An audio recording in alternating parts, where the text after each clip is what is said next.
tuseme kama, lakini kwa nchi za kimataifa, sio Kenya huko.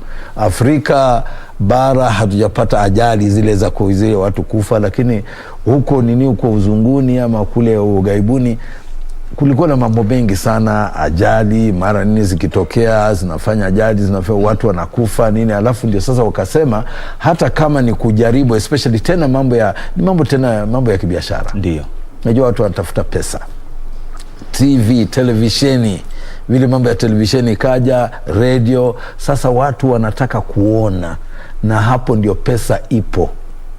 Sio tu kawaida, sio wananchi kawaida kama mimi na wewe. Wale ni watu wenye wanataka kuona. Sasa wale watu wa biashara wanataka kuonyesha biashara zao, wanataka kutumia televisheni. Na televisheni unajua kama hawezi kufuatilia mtu ikiwa kama naenda kule mashambani kule nini, kule msituni huko nini, huwezi kufuatilia na televisheni, hawezi kuchukua mara moja. Sasa ndio wakazindua ule mfumo wa stage. Ndio special stage. Yeah. Special stage ni kiasi ya kama sio ndefu sana, ni ndefu kiasi, lakini iko kwa nafasi moja ambayo yenye imepangwa. Sasa kule ni rahisi sana kuweka ma TV cameras kila pahali na uchukue rahisi, na tena ni wakati iko timed stage. Sasa kule zile stage zilikuanga huko ng'ambo, zilikuanga zile stage zilikuwa zinaendelea, lakini huku Afrika barani hata Ivory Coast Rally ama Safari Rally ilikuwa hakuna, ile ilikuwa free fall. Yani ile unajipa mbaya mbovu, usiku mchana mnararuana, mvua nini, hakuna cha nini. Sasa hiyo special stage ilitengenezwa haswa kwa sababu ya the commercial aspect, yani ile mambo ya biashara, ya kwamba watu walikuwa nataka pali penye wanaweza kupiga picha njema, picha mzuri, zile zinafaa, na ile kitu wanaweza kupangilia, wajue ya kwamba kutoka hapa mpaka hapa wataona kiasi gani, tena wataona vipi. Ile ndio kamera isichukue mzuri, alafu ndio sawa waweke kwenye runinga, alafu watu walipe basi nini, masponsa. Lisha hayo ambayo unazungumzia masponsa na nini na TV. Hii special stage kama hii tulishuhudia jana pale Kasarani, ina umuhimu gani sasa kwa mashindano yote kwa jumla? Sasa kwa mashindano yote, unajua kila stage lazima unazoa point. Ndio. Kuna point ile unapata ukiwa kama nambari moja, timing yako inakupa point fulani. Sasa zile points ndio zinahesabiwa. Sasa kama vile hesabu, sasa unaona kama saa hizi ni Seb Oje ndio anaongoza. Sasa yeye amepata point kadhaa. Vile sana naenda kwa stage nyingine, ile stage pia inahesabiwa. Na ikihesabiwa pia hizo pointi yenye tachukuliwa zitaongezwa kwa hii. Sasa polepole vile akienda inaongeza mpaka stage ya mwisho, wajumulishe zote, ndio watajua sasa nani kiongozi kutokana na vile kwa jumla, yani kwa hesabu ya pointi. Mtazamaji, tukizungumzia masuala ya pointi na alama ambazo zinatokana na Safari Rally, mashindano yenyewe yalianza hiyo jana wakati Rais Uhuru Kenyatta alipoweza kuyaanzisha rasmi katika ukumbi wa KICC, kisha kwenda mwenyewe kushuhudia special stage huko Kasarani, super special stage huko Kasarani, ambapo kama alivyosema Topi Liambila kwamba ni Sebastian Oji ambaye alishinda mashindano hayo. Nakumbuka pia tuna Wakenya ambao wanashindana katika mashindano haya wakiongozwa na Carl Flash Tundo, hali kadhalika Kaka Tajvir na Onkar Rai wako katika mashindano haya. Hatujashuhudia sana madereva wa Kenya Topi wakiwa katika ubora wao, hususan katika mashindano kama haya. Je, unadhani kwamba WRC, mashindano haya ya Safari Rally, yataweza kuwasaidia madereva wetu kivipi? Unajua kama kawaida mchezo wote au mashindano yote yanatakana yani kushindana. Kama ni mpira lazima ucheze, kama ni mbio lazima ukimbie, na ukikimbia kuimarisha nafasi yako lazima pia uweze kukimbia pamoja na kushindana na wale wenye wazuri kuliko wewe. Sasa unajua kama vile WRC inakuja hapa hivi, inaleta madereva hawa ni wa kimataifa, kama saa hizi Seboje, yeye ndio kiongozi wa mashindano ya kimataifa. Sasa akija hapa ukishindana na mtu kama huyo unajifunza jambo, unajifunza umuhimu ama umahiri vile kuendesha gari na vile kuzoa hizo pointi nini. Ndiyo. Sasa mtu kama huyo ikiwa kama unashindana naye anakupa nafasi, we pia unaona hapa hivi kumbe lazima nijimudu njia hii. Ndiyo. Sasa ikiwa kama mnashindana tu nyinyi wenyewe kwa wenyewe hamwezi kuimarika, lakini mkiwa kama mnashindana kwa mashindano ya kimataifa na washindani pia wale wa kimataifa, hapo ndipo sasa utapata nafasi ya Wakenya pia vile wanakuja wanaona sawa, wanaweza kujilinganisha.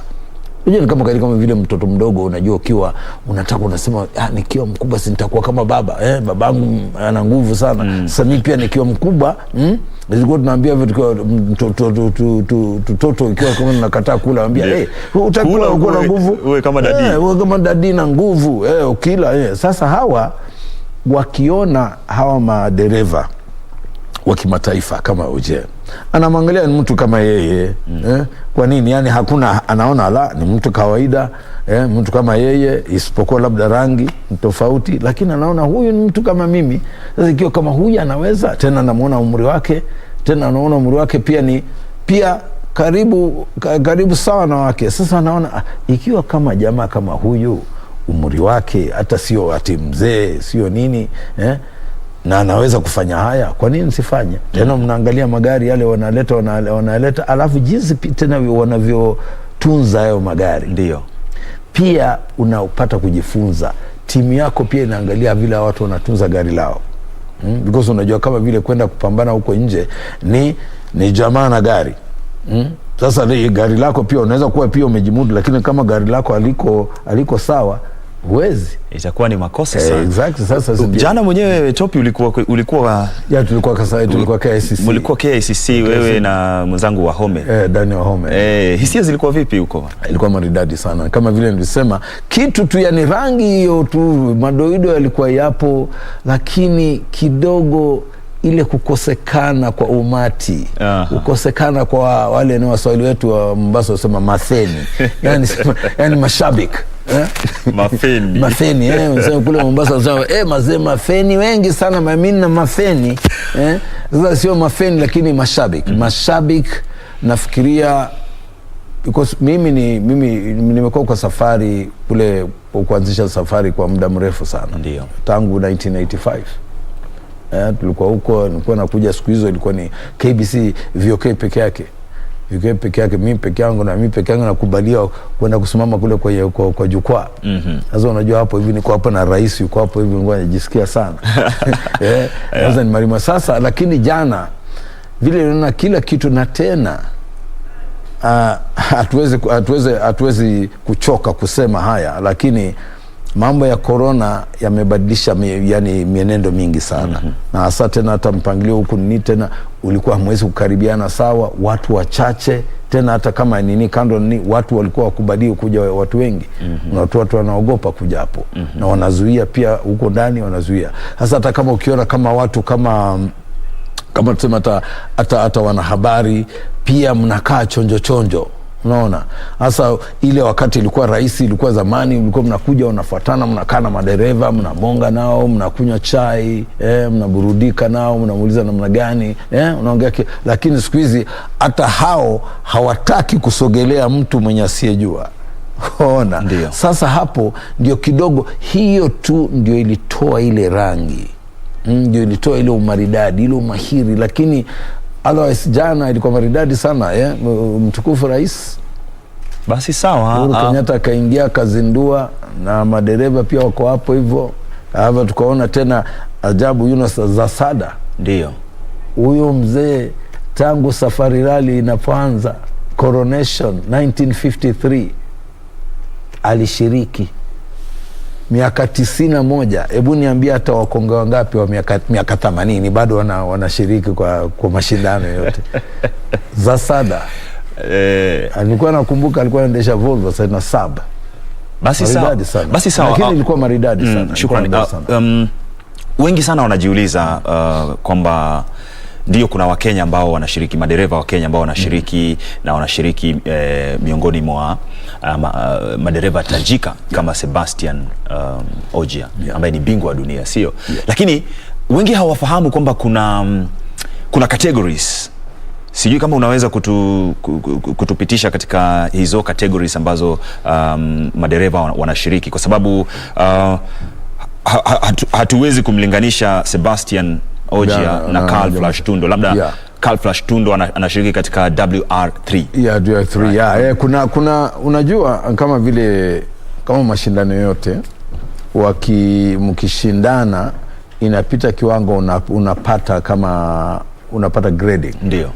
Na hiyo grading, kufuatana ile grading, ile point zako na vile ushiriki wako wa kimataifa ndio unakupa grading yako iko namna gani. Kama sasa ukitoa kama tuseme mfano wa tuseme mpira wa kandanda, kuna ile ile FIFA ranking. Ndio. Sasa ile ranking ya mpira yenye unapatiwa namba fulani kulingana na vile timu yako imecheza na vile pia imefanya, hapo ndio sasa ranking hiyo inafanyika. Na huko sasa kwa safari kwa nini kwa motor racing, WRC pia wako na ranking yao. Ndio. Wana ranking yao kuonyesha kwamba inategemea na umeenda kwa mashindano mangapi ya kimataifa. Kila shindano kitishiriki la kimataifa na kila nafasi yako vile unavyo performance yako kwa ile shindano unapatiwa point fulani. Sasa hizo points ndio mwishowe sasa zinawekwa ranking, zinafanywa ranking. Sasa ikiwa kama tuseme kama Wakenya wetu hajapata kushiriki kwa mashindano ya WRC ile ya juu, bila shaka hako na ile ranking ya WRC. Ndio naona sasa hata kwa WRC yenyewe pia kuna ranking ya hiyo WRC 1, 2 na 3. Sasa ndio tupata kama tuseme kama madereva wetu wale wa kiwango cha juu kama kina Carl Flash, wale wako sasa kama 3. Na unapata tena, hata nilikuwa nasikia watu wakinungunika jana wakasema ya kwamba kulikuwa na timu ya Kikenya hapa hivi, walikuwa na magari tena, walikuwa wamefanya mazoezi sana, walikuwa wanataka kuingia ile WRC3. Ndio. Lakini baada ya scrutineering, unajua scrutineering iko pia wanaangalia tena gari lako liko namna gani. Sasa unajua tena hata ile ranking pia inategemea gari lako liko namna gani, timu yako ni gani. Sasa ile ranking sio tu wewe kama dereva, pia ile gari unalotumia liko namna gani, pia lazima liweke nilipigwe msasa. Ndio. Shapigwa msasa wajue ile gari linatoshea kiwango fulani.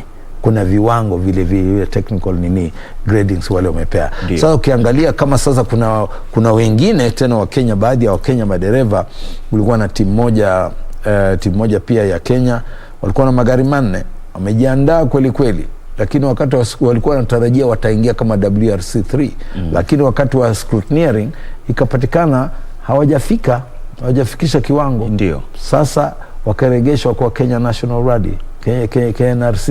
Sasa unaona kati ya hawa tena kuna tena Kenya National Rally. Sijui watu najua wanafikiria kila mmoja na compete kwa WRC. Ndio. Sio. Kuna kiwango ya madereva wako kwa KNRC.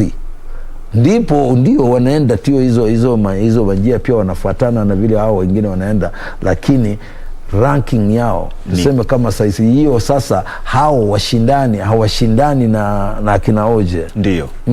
Au wako kwenye kiwango chao. Hiyo kiwango ni tofauti na ile akina Ogier.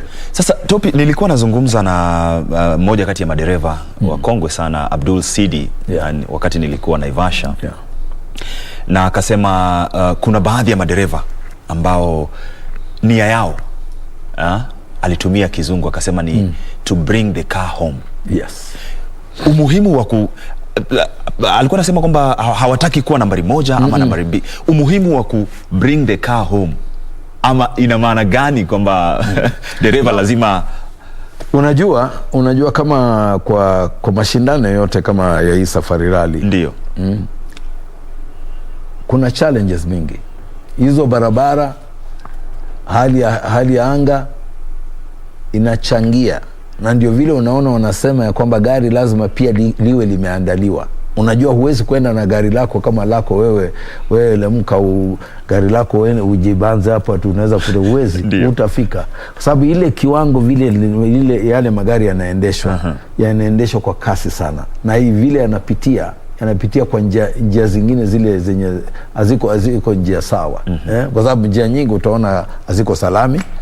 Kama za hapa za Afrika zote nyingi hizo, kama Kasarani kule ilikuwa unaona vumbi, ulioni gari, waona vumbi tu.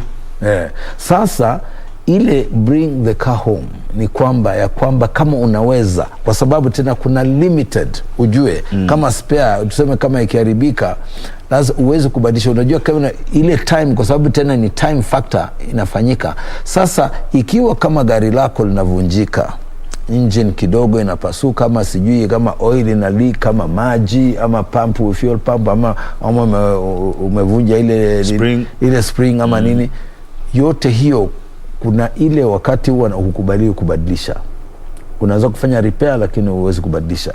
Sasa kuna haya masharti. Ndiyo. Sasa ikiwa kuleta gari home ni kwamba unaleta gari kama liko vile lilikuwa, yaani bado hata kama ndio limegongwa limevunjika hapa na pale, lakini unalileta nyumbani, linarudi liko sawa, sio ati limebaki barabarani. Kwa sababu ile sasa, ukiwa unajua kama ukivunja kama tuseme sump na hauna replacement na kufuatana na masharti labda uweze kubadilisha sump, sasa unajua itabidi uondoke. Sasa basi ujaregesha nyumbani. Hujaliregesha nyumbani. So hiyo timing pia, time ya repairs iko time, ni unapatiwa nafasi fulani. Sasa ikiwa kama gari lako linaharibika alafu unazidi tena kutengeneza, hiyo tena unapoteza time. Sasa ukipoteza itakuwa time bad. Sasa ikiwa time bad, obviously mwisho utaondolewa. So which means you not have brought the car home. Okay. So ni ile kubembelezana, uone ndio lazima uende na kasi, lazima uende na vile inavyotakikana, lakini kando na kwenda na kasi na vile unatakana, vile unatakana tena kushindana na jamaa, lazima pia gari liko imara. Liweze kupambana na hiyo hali. Because unajua kama kuna magari mengine ikiwa kama halijaundwa vizuri, ukienda kwa hizo barabara kama zingine zile wanaenda kama ile Kedong, ile area ya leo, ndio mabonde hizo, boss, utaamko ushtukio upate umeacha spring huko nyuma, gari linaenda bila inaenda na tairi 3. Because kama vile unajua na ile vile unajua hizo uendesha kwa kasi sana. Sasa unaweza ugonge bonde ama ugonge shimo. Sasa katika ile ugonga shimo na huko kwa speed ile ya juu, inaweza kukata kama zile spring aziko zile galvanized, kama zile zimetengenezwa zimeundwa kupambana na hiyo hali. Boss, kama ndio vile nasema, kama gari lako sasa la kawaida, wewe ujaribu hiyo speed, ujaribu kwenda kwa hizo barabara, ndugu yangu, utarudi huna miguu. Niko na Topi Liambila ndani ya studio, mtazamaji, tukizungumzia tu kuhusiana na siku hii kubwa na warsha kubwa sana, mashindano makubwa sana kwa kufanyika katika udongo wa Kenya kwa takriban miaka 20, sema miaka 19 hivi. Leo hii tuna Wakenya, tutegemee nini katika siku ya kwanza wakiingia msituni? Carl Tundo, yani mzuri, Carl Tundo, Makrei Kimathi, Hamza Anwar, hao ni madereva pia wamepambana na hali hapa, wamejawa hizi barabara, wanazijua. Unajua tena ile kitu mzuri ni kwamba madereva wa kwetu wanaweza kumaliza kwa sababu wanazijua hizi barabara. Hawa wengine, hawa wageni, hawa wanakuja labda wamefanya tu reki ile ya juzi, ile kupita wamekuwa hapa kama wiki moja hivi wakiangalia, lakini Wakenya hapa hizi barabara zote walikuwa wanazijua. Sasa hapo kwa kujua barabara. Naambiwa kwamba Safari Rally hauhitaji kujua barabara, ila yule mwelekezi wako anakusomea, anakwambia nenda kushoto, kulia, kuna mto pale chini, kuna pale piga left, kuna kona. Sasa ile navigation inategemea pia na uwe na navigator mzuri. Sasa ndio naona sasa vile wanasema, yani Safari Rally iko, yani motor rallying iko tofauti sana vile wewe na mimi tukichomoka na magari zetu tunasema sasa tunapasua. Ndio. Because wewe sasa utategemea akili yako, utategemea macho yako, vile unavyoona na vile unavyojua hiyo barabara. Ndio. Lakini ujue ya kwamba hiyo barabara, unajua vile kama huyo navigator vile anakuambia, unajua anakuambia hiyo depression ama shimo lile, ama tuseme ama bonde lile, ikiwa kama unaenda lazima utumie speed fulani. Sasa ndio nakwambia, hata naweza kuambia da punguza speed, kwa sababu tunakuja kwa depression, wanakuja kwa kona fulani, na hiyo kona iko ingredient fulani. Sasa wewe kwa akili yako unajua, akikwambia hivyo hata bila kuona wewe unapiga break, unapunguza speed, because unajua hiyo ingredient amekwambia huwezi kwenda na speed ile labda ulikuwa nayo bado. Kama uko 120 labda ukate mpaka 80. Sasa lazima ujitayarishe ya kwamba within maybe like in the next 10 minutes ama the next 2 minutes utakuwa kwa lilo bonde, na lilo bonde lazima ulichukue rahisi. Sasa hapo ndio makosa, ikiwa mara nyingi, ingawa kuna sio unajua, kama kawaida ukishaondolewa kwa safari ama safari ikikwisha, uwezi kwanza kusema mazee ule mka mzee niambia yeye alikoza kuniambia wanakanambia mimi nikajipata, because it's a teamwork. Ndio. So you accept whatever goes wrong.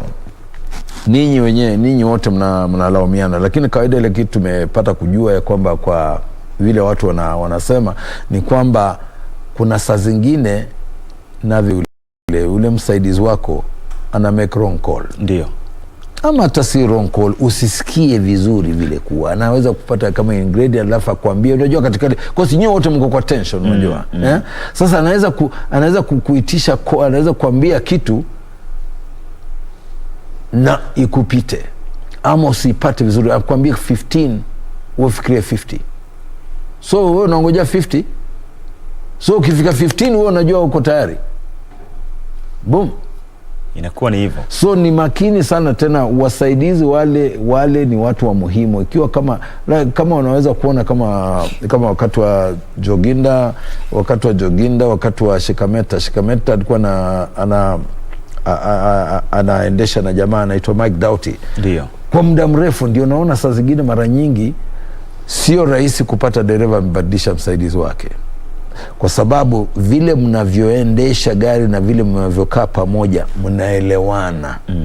Na yeye pia anapata kuelewa ya kwamba huyu ndugu yangu ama huyu dadangu, ikiwa kama nataka apige hiyo kona kwa njia njema, lazima nimwambie kihivi.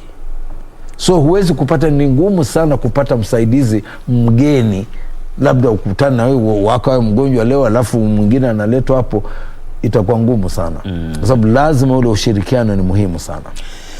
Basi sawa mtazamaji, leo hii ikiwa ni Ijumaa, ni siku ambayo kwa hakika madereva watakuwa wanakwenda katika wanaanzia huko Chui Lodge, ambayo ni stage ya kwanza. Watakuwa wanakimbia huko takriban kilomita 13.34, na Chui Lodge ni mpya sana, haijawahi andaa mashindano kama haya, lakini tunaambiwa kwamba kutakuwa na upinde na kutakuwa na, unajua ni unajua kama sasa iko tofauti. Unajua Safari Rally ilikuwa ni ile kupita, ilikuwa ni mbio tu, kupita kama ni msuni mnapita, kama ni wapi, kama ni Rift Valley, kama ni wapi huko, kama ni huko Makaratina huko nini, unajua hapo ni mabonde, milima nini. Hii sasa imepangwa, hata hao watu wamepanga, wamepiga survey yao, wamejua hiyo barabara iko namna gani. Sasa wanaipangilia hizo mavipindi manini, makona, mabonde, hizo wanapanga ndio kusudi ziwe hizo, ndio sasa ndio zile pingamizi wanapambana na madereva. Ndio sasa zinatengenezwa, kwa sababu tena ndio naona kama Kasarani unajua kuna nafasi kubwa sana. Sasa waliweza kudesign routes yenye sasa ile iko challenge, yenye unaona kama kuna zingine ziko zinaenda mbili, magari zinaenda sambamba. Unajua hiyo ndio vitu wanga haoni, lakini hiyo especially for TV fantastic. Hiyo unaona magari yanaenda sambamba, ni kama yote ni kama Fast and the Furious. Fast and the Furious. Sasa hapo ndio ilikuwa kama jana Kasarani ilikuwa ni ile Fast and the Furious. Kuna zile stage zingine zile wanataka speed, na kuna zingine zile zinatakana umakini, sio speed.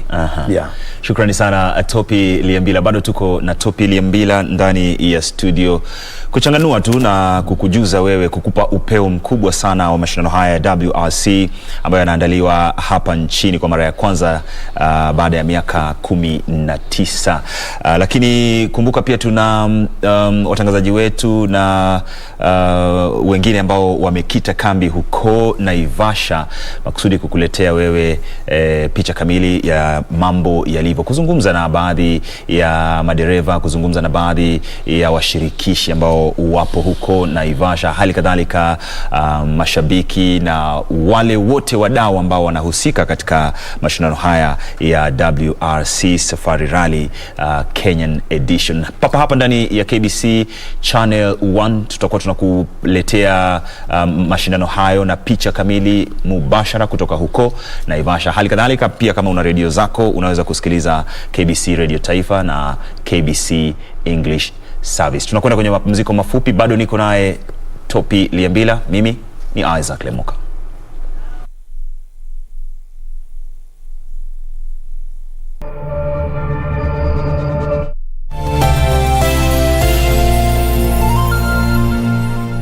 Kuna vitu zingine sio bazu true, kama kuchokoza dem sio bazu true, kuwadhulumu kuwapiga sio bazu true, sio poa ni hatia na kukosa utu. Tushikane watu wote tuwe bazu true, kuwalinda wanawake tuwe bazu true, wanaume form ni moja ni bazu true. It's not a boys club if you aren't all winning. Be better and demand the same of those around you. Kuwa bazu true. Stop gender-based violence.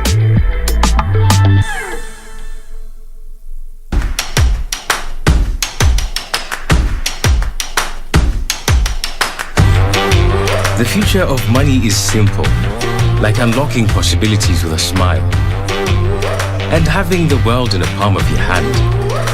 It's the ability to touch many lives at the same time and turn your dreams into reality.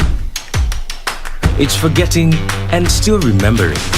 Simple is having everything that you love in one place. From the ticket to your next meal, to your ticket to the next holiday, it's an easy way to ask for a boost when you're low. And keeping track of everything on the go. The future of money is simple, and it's here. Download the new M-Pesa app today. The reason we are saying the last mile is because we have one area that we have not yet attained what we are looking for, and that's elimination of mother-to-child transmission. In their countries that have eliminated mothers passing on HIV to their children, in Kenya we haven't. That is actually the foundation or the bedrock of the First Lady's initiative. And so the First Lady cannot do it alone. Ministry of Health cannot do it alone. And so what we are doing as NAC is working with the counties so that we can all, so that if a mother, before she even gets pregnant, can she know her status? Because if you know your status, that's the first way of making sure that you prevent passing on the virus to the children.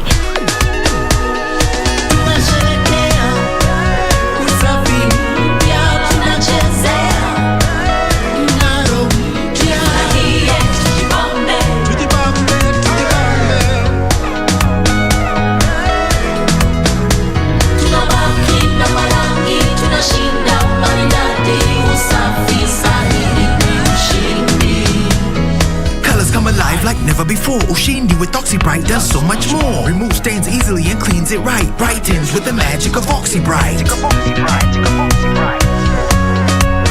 It's a brighter life with Ushindi.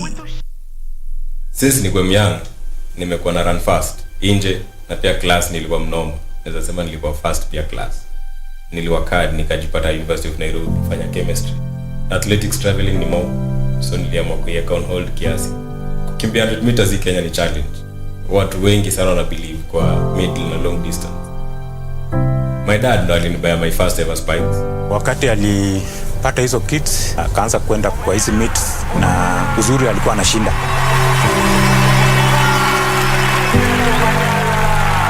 Nilikuwa tuna train hapo Nyayo, and then all of a sudden my back ikasnap. So we went to this doc hapo Tao and she gave me a prescription. Hiyo painkiller by the way haikunisaidia at any point kwa championship. I felt even weaker. Nilikuwa banned for 14 months after the whole story imeisha. nimekuwa nikihauntiwa na hiyo ban nilipewa. Imekuwa hard but strong mentality, positive vibe. Nilikuwa na train thrice a day because I wanted now to come back stronger. I trained, nilitrain majamaa, nilipiga tizi. Race yangu ya kwanza after nimetoka ban, nilitoka hapa Kenya nikijua nenda for something good because nilikuwa nimetrain hard na ilikuwa my first international event. Kwa hivi race watu wakutambui because wanaona Kenyans hata wakimbiagi. Mimi nani, nimefika hapo nikavunja record kwa semi-finals 10.01.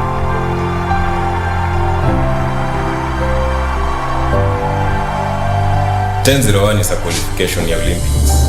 No Kenyan has ever reached that stage kwa athletics. Mimi ndo kwanza. Padi ni mse mfiti sana. Ni mse ana put family first. Kama baba ya Ferdinand, I feel proud. I always encourage him to do better and better because he has that talent. Nataka ku appreciate kila msee mwenye amesoma na mimi since I started this journey.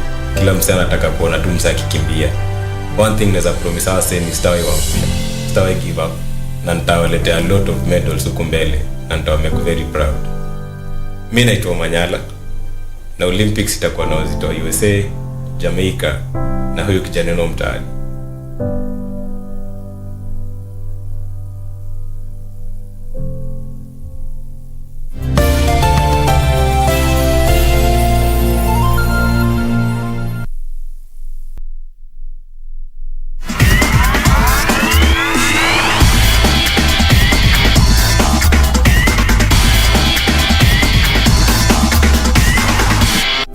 Dear customer, you can now access Kenya Power services fast and easy directly from your mobile phone by dialing *977#. Kenya Power, powering people for better lives.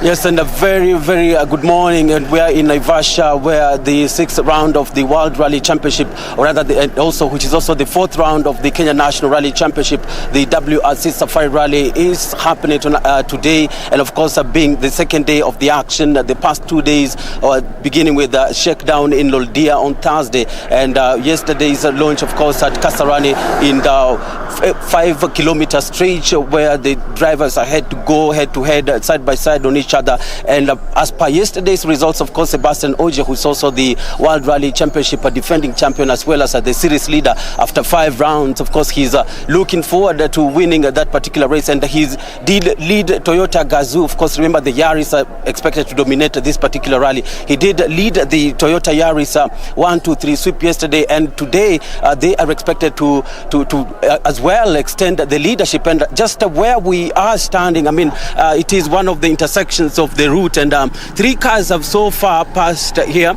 and we've seen Sebastian Ogier, Oitanak, as well as Irvin Evans, Thierry Neuville, who've passed here. And of course, being the first day, the first 34 kilometers, this is what's on offer today in various stages. And among the biggest casualties, drivers who've already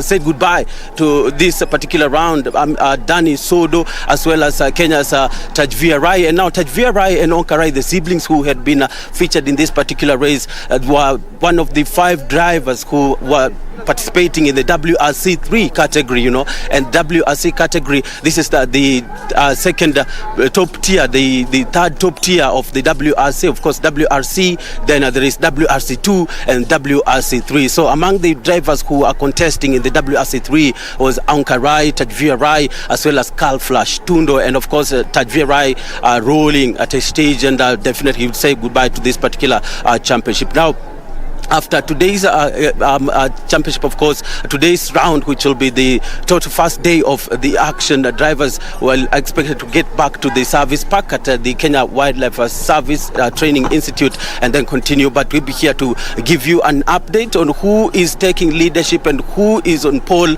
where and at what stage. Of course, being Naivasha and Safari Rally having come back to the country after 19 years. Remember, it was the last time was in 2002. That's when Safari Rally was was on the WRC calendar, but all those times it has been around, but has been competed in the Africa Rally Championship, has been a leg in the ARC. So let me get a feel of some of the fans and residents of Naivasha who are excited to have this particular rally at home. And with me is Dennis, if I got that one correct. Yeah, Dennis. Dennis, how excited are you? Safari Rally in Beirut, Naivasha. I'm very excited to see the Safari Rally. I'm back to Kenya because the last time I used to heard about it, I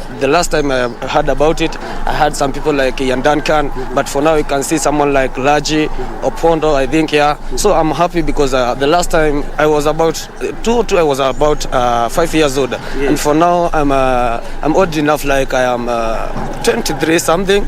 So I'm happy to see, and I'm excited to see Safari Rally back in Kenya, and I'm happy for the all partakers that have enabled us to see Safari Rally back in Kenya. So we are glad and we glad.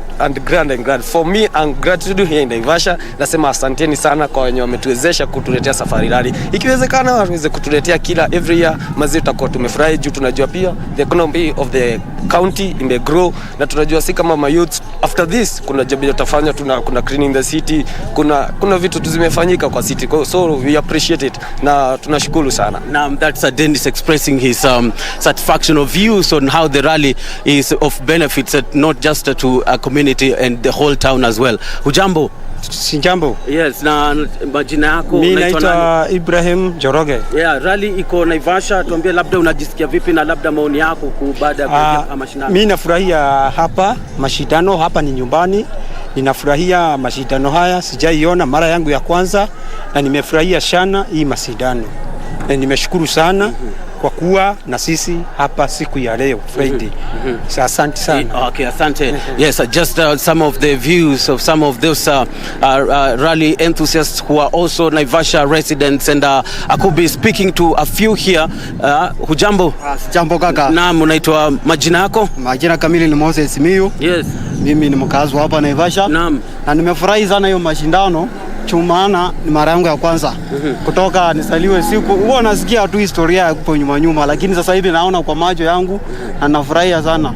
Sasa imiza yangu kwa youths ni kwamba idrisi tu ngoje ati uende uachiriwe mahali. Unaona kama kazi ukienda kama driving school hivi naweza kuweka mahali paka ujulikane kote nchini. Nashukuru sana. Naam. Labda kwa wale madereva ambao unatarajia washinde, unaona kwamba Wakenya wana nafasi? Kulingana Wakenya wako na nafasi lakini iko fiche sana. Lakini kwa mimi naombea Wakenya at least wako nyumbani wajivunie na hii ndio chance mzuri ya Wakenya kupata ushindi wa mara hii. Naam, asante sana Mr. Simiyu. Naam, alikuwa ni Mr. Simiyu, one of the Naivasha residents who will be speaking or picking their views here. Some young men standing here. Let me pick their views here. Hujambo? Poa. Naam, majina unaitwa nani? Naitwa Aaron Mwembe. Yes, Aaron. Mashindano yamerejea, wewe naona ni mchanga sana, sijui mwaka 2002 ulikuwa wapi, lakini labda kurejea kwa mashindano yanakufanya unasikia vipi katika mji huu? Nimesikia vizuri sana, ndio ni mara yangu ya kwanza kuona live. Sasa nimefurahi sana kabisa. Na unatarajia nini labda madereva na ushindani? Kwa upande wa ushindani, the best driver and the best machine pate ushindi. Best machine kama ipi? Unapenda magari? Subaru. Lakini sasa hapa kuna Yaris, kuna Hyundai na kuna Ford Fiesta. Asante sana. Naam. Some of the rally enthusiasts here in Naivasha, of course, having gone through the first stage, and of course the latest update being the getting out of the race of WRC, as well as Danny Sodo, who the biggest casualties after the kickoff of today's rally. And we'll be standing here in Naivasha, we'll be camping in Naivasha to give you an update of what's happening in the WRC, the 6th round of the World Rally Championship, and also which is also the 4th round of the Kenya National Rally Championship in Naivasha.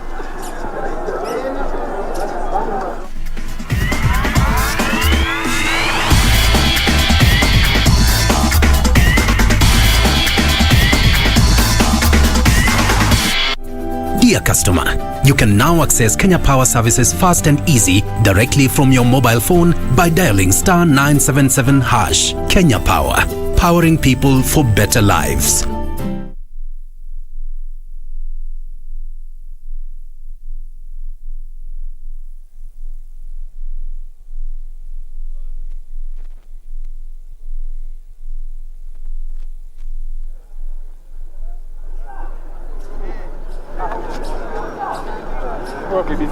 Imagine.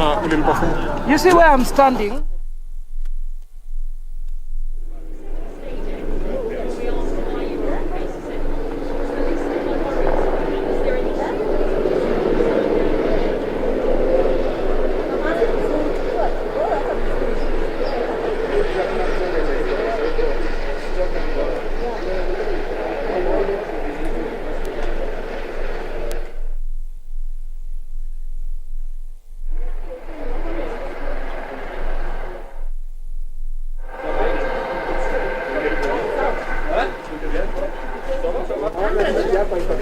Okay.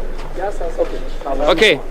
Seb, section 1 for you had quite a good time, but I mean, two loads started well, but the next two sections, lying low, what could have happened?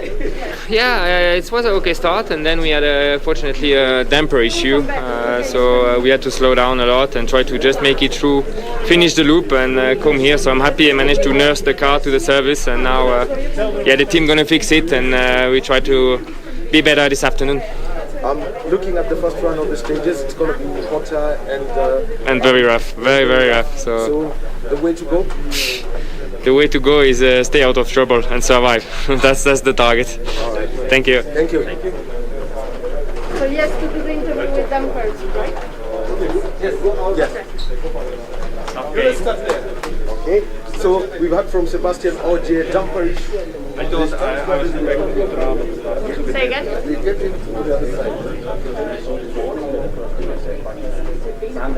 Okay, so there we've had it from Sebastian Ogier, a damper issue coming in from the first one.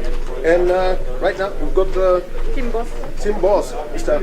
Andrea, team principal, Hyundai Motorsports Group, Andrea Damo. Andrea, first of all, looking at how your drivers have performed, Thierry Neuville is taking the lead in this. How your reaction to the first section? To go slow, because the rally is still long. The feedback from the drivers after the first run, we can already see Neuville points and all in top 5. Expectation from the feedback from them? I didn't spoke with them so far. I only know that for sure will be a tough rally. So I think the drama is not even started. All right. And so expecting to hear more from you, Mr. Adamo, after you get to have a conversation with your drivers and see how it works out.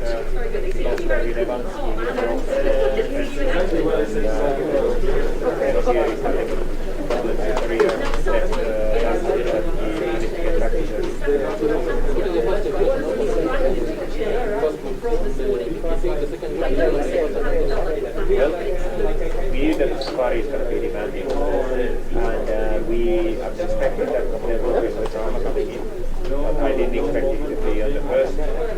Okay, so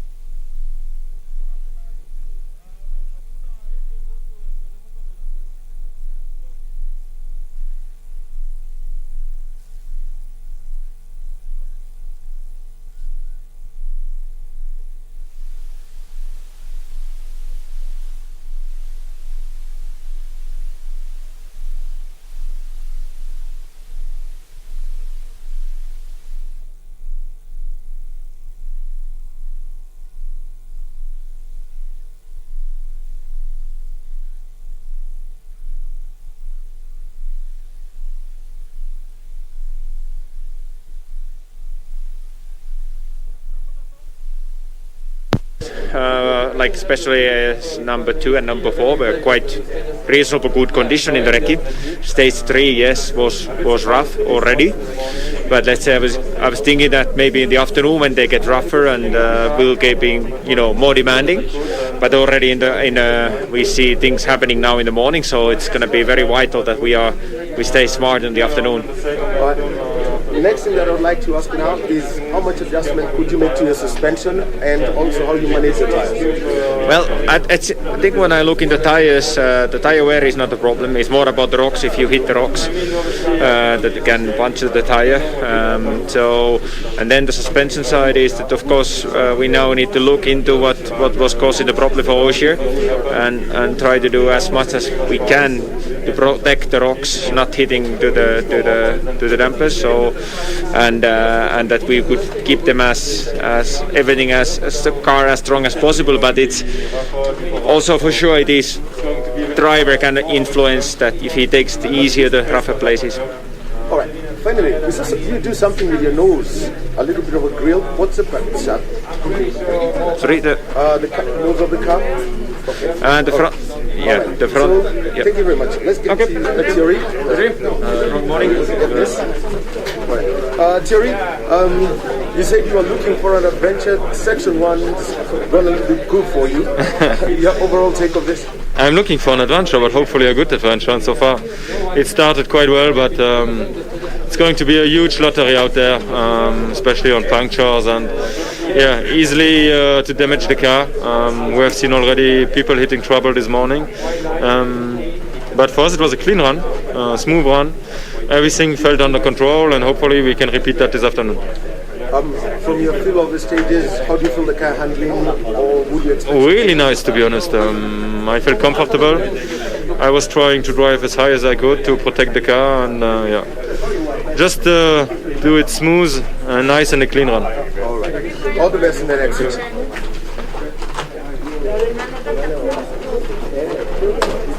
All right. Your take on section 1? Section 1, the first 3 stages. At the moment, 43.15 overall. How do you feel about those stages? The stages so far has been okay. It's been tricky, but not so rough yet. But for sure, it will change for the second loop. Recce for the Kidong stage had given a totally different story.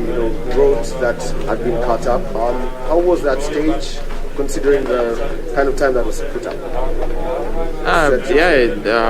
The sandy places definitely are getting some deep ruts, so it's developing quite quickly. But I guess it was definitely not really bad yet, and it will only get bad now for the second loop. So the second loop, what's the way? Caution or flat out? To get through for sure. All right. Cheers. All right. So we had from Oitenak, we had from Sebastian Ogier, and the drivers coming in. So, and this is the overall position after SS4, which is Australian 1. So 42 minutes, 48.9 seconds for Thierry Neuville, who's taken most of the stages. So that's 13 minutes, 14.2 for Chui Lodge 1, and that was his time. Kalorovan is the other driver who is keeping up with the stage, and then Oitenak. So those are the top 3 drivers. We'll be speaking with more in just a short while. Back to you, Amfa, a broadcasting house.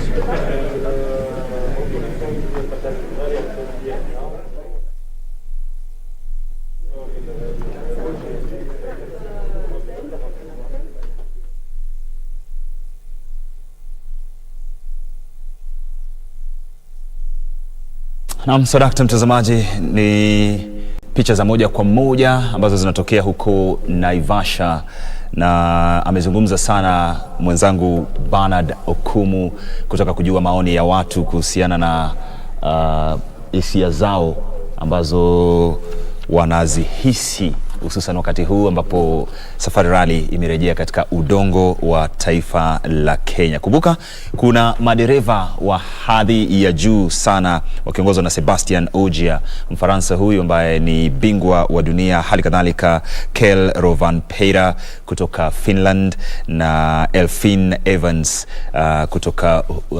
kutoka Great Britain. Hali kadhalika tuna Oitenak akisaidiwa na Martin Javeoya pia Thierry Neuville wa Belgium na Takamoto Katsutsa. Yani ni majina ambayo kwa hakika topi mazito sana. Lakini kukupa tu kwa taarifa yako mtazamaji ni kwamba Tajveer Rai amebingiria na hivyo basi kuyaaga mashindano hayo. Ina maana gani topi bana kwa pigo kwa Kenya. Pigo sana sio. Pigo kwa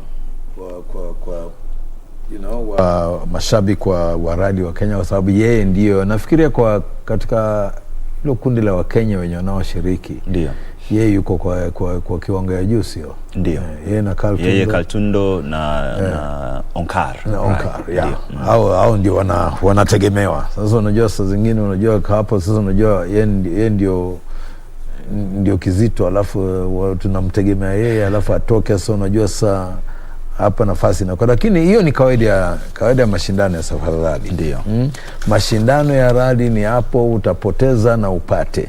Na saa zingine kuna yule mwenye amejitayarisha sana, yule mwenye yuko kwenye nafasi wenye mnamtegemea, unajua yeye ndio kigogo, lakini kikifika hiyo siku lake halipo.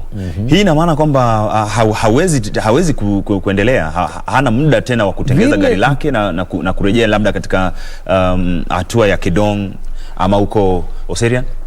Ningeomba sana ingekuwa kama tungekuwa na nafasi ya watu wa WRC watupe picha ya hiyo accident, lakini ile tumeona kwa mtandao wa kijamii, hilo gari sidhani ni gari tena linaweza kurejeshwa kwa mashindano tena liweze kupanda juu. Likiweza kuna magari mengine uweza, unajua kwa sababu ya haya magari ya safari rally unajua yameundwa tofauti. Ndio. Yameundwa tofauti na sio undwa tofauti, lakini yamejengwa yani wameongeza, kuna vitu vya ziada ambavyo ongezea kama roll bars huko ndani, ili sasa hiyo gari hata kama ikibiringika mara ngapi dereva haumii.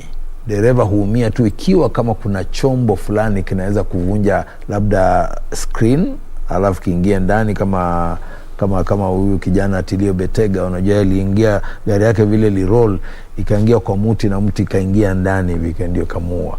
Lakini la sivyo kama ni kubiringika tu kama vile hiyo atatoka yuko sawa tu na gari itakuwa timamu.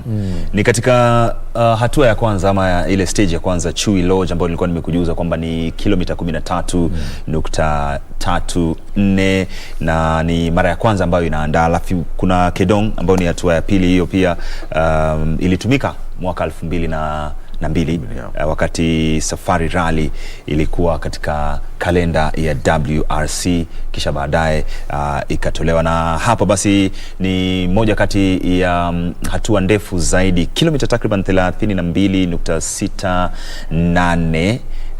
Wanasema kwamba hii ndio itakuwa ndefu zaidi kushinda zote, kushinda zile sections zingine, zile stage zingine. Hii ya Kedong ndio ndefu, na tena wanasema ndio ina changamoto kushinda hizi zingine. Sasa hapa ikiwa kama bado tayari saizi yule Rai, alafu tena kuna ule dereva mwingine yule Mswidi yule anaitwa Sodo, yeye pia kimeumana. Sasa ikiwa kama hii Kedong vile ipo, nafikiria tunatarajia kuona wengi tena wakipata shida tena kwa hii nafasi, na huenda ikawa tena kukawa na magari mengine ama madereva wengine wakijiondoa katika mashindano kwa sababu ya maajali fulani ama kushindwa ama timing yao kwa nje. Sababu hii sasa ndio itategemea sasa lakini vile inaonekana vile, sababu hiyo section ya kwanza ile ya Chui Lodge ingawa ni mpya, ilikuwa ni kilomita 13 pekee. Ndio. Na tayari watu madereva wawili watatu wamekipata. Ndio. Sasa hapa nafikiria kutakuwa na ngoma. Na wanasema kwamba huko Kedong pia ndo patashuhudia mashabiki wengi sana. Hapo ndio unajua sasa tena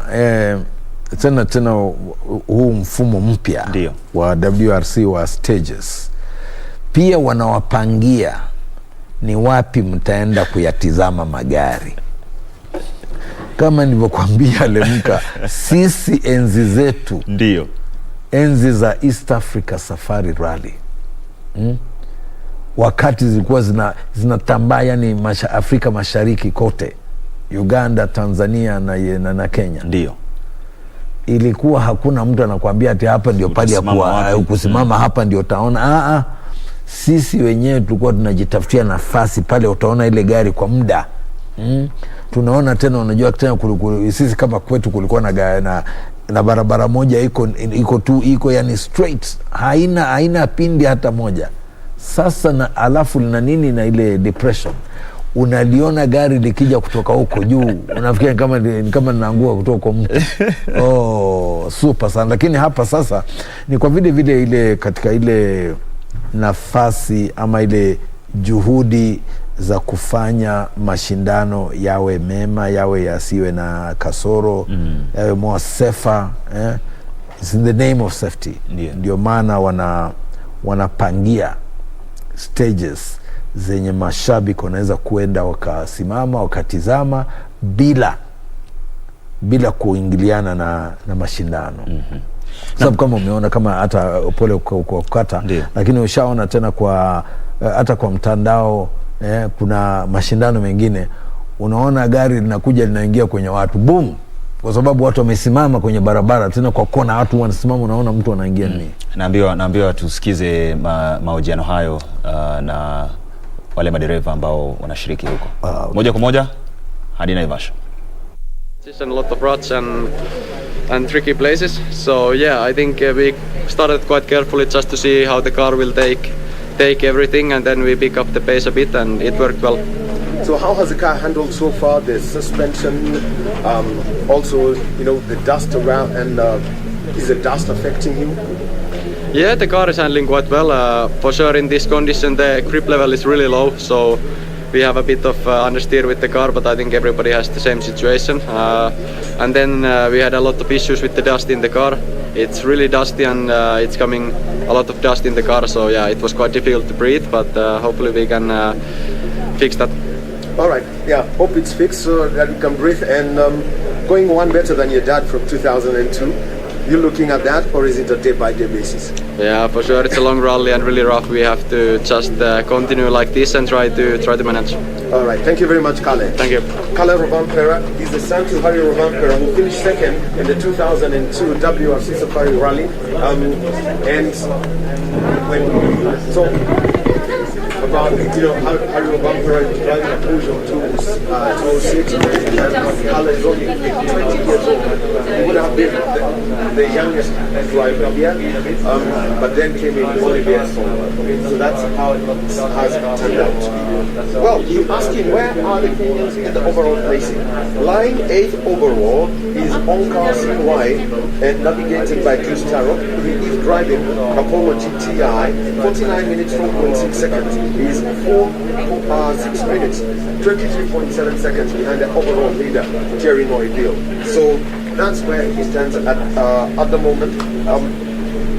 Give me all tokana yanayotoka huko Naivasha, ambapo madereva leo hii wanashindana katika hatua ya kwanza ya kilomita 13, takriban kilomita 13, alafu hatua ya pili itakuwa ni huko Kedong, wanazidi kuangalia. Lakini kama nilivyokujuza tu ni kwamba Tajvir Rai, kakake Onkar Rai, gari lake lilibingiria na yaaga mashindano hayo.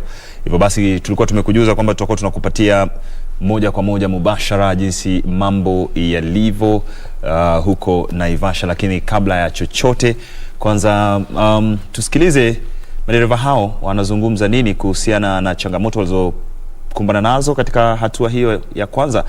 Mwenzangu Wahome yuko huko tayari kabisa na mahojiano hayo.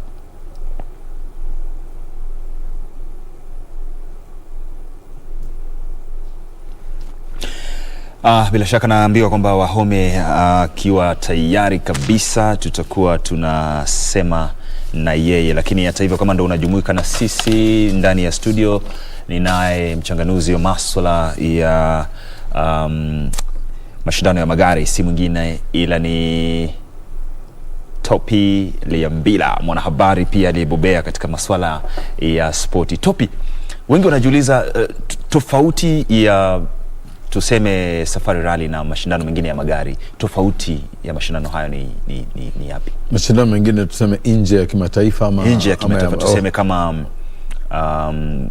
Formula 1 ama Kenya ama yetu sasa. Yetu ya Kenya National Rally. Ndiyo. Kenya National Rally unajua hiyo ni inahuzisha wa Kenya, yani wale local drivers, sio hii WRC. Hiyo ni kuonyesha kwamba hayo mashindano yanasimamiwa hasa na World Rally Championship, hiyo ni WRC. Sasa hiyo mipango yao ama sharti yao yote yanatoka kwa WRC, lakini ikiwa kama nye KNRC, hiyo ni wa Kenya. Hiyo sasa hiyo ina Topi, naambiwa kwamba wacha tusikilize Wahome. Rear damper, so it just shows how hectic it's been, and this afternoon is going to be much worse again. Well, you could tell us specific things that someone's got to be careful about if we are driving, at your speeds on these stages. I think what we call fesh, the really sandy places. The ruts are humongous, so you're basically driving on the bottom of the car, not the wheels, and then all of a sudden you can have a massive impact from bedrock. That's probably the hardest thing because you can't see it. So judging the speed through those areas is incredibly difficult, and this afternoon is going to be even worse again. Probability of adjusting the right height of the car? I was at max this morning, so. Joel, you've had it from gas, best in the second loop. Brilliant, thank you. Cheers. Well, you've had it from gas currently, and simply says there's a maximum right height. That means this car has been adjusted to the maximum, and it is driving, it's got the floor of the car is touching the surfaces. That's how wild it is down there. So, well, lots to talk about when it comes to this. And still talking about the retirements at this event. Lorenzo Bertelli driving a Ford Fiesta WRC. So 1 year is out, one Ford is out, and one Hyundai is out. So for the WRC Championship, what we're going to talk about is that we've got Oitenak is still in the running. We've got Terry Noiville, he is still in the running, and from TC competition, we've got Olivier Sommer.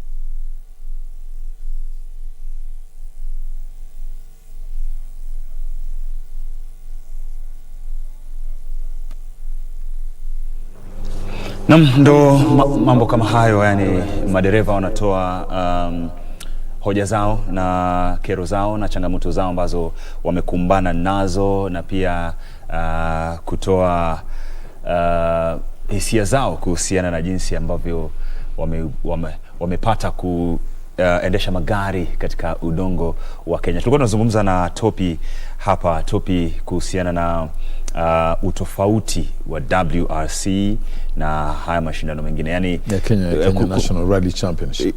Mashindano yote yanatumia mfumo mmoja. Unajua kama tuseme WRC ni ya kimataifa, yani yanahuzisha, yani mashindano hao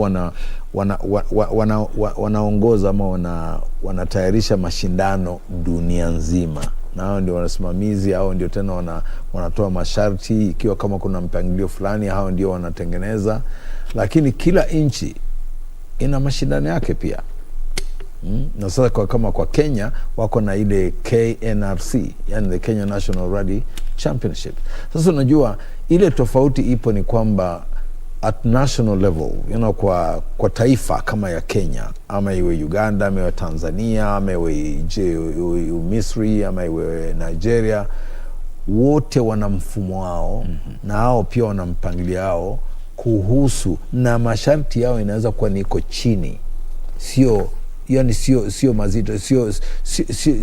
mazito kama vile ya WRC. Na ni vile tu kama vile naweza nikipatia kama tuseme kwa maelezo, naweza kueleza kama vile unavyoona, kama tuseme mbio ya kama athletics, ndio kama riadha, ama hata soka, kandanda, kuna ile FIFA yenye nasimamia World Championships, FIFA the world body.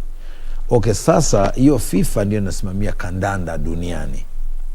Lakini kando na FIFA kuna bara la Afrika lina CAF. Pia wanasimamia mashindano ya Afrika. Ukirudi sasa chini Kenya, tuna ile FKF, ile yenye nasimamia mashindano ya hapa ya humu nchini. Sasa kuna viwango fulani ya kufuzu kuingia kwa mashindano fulani.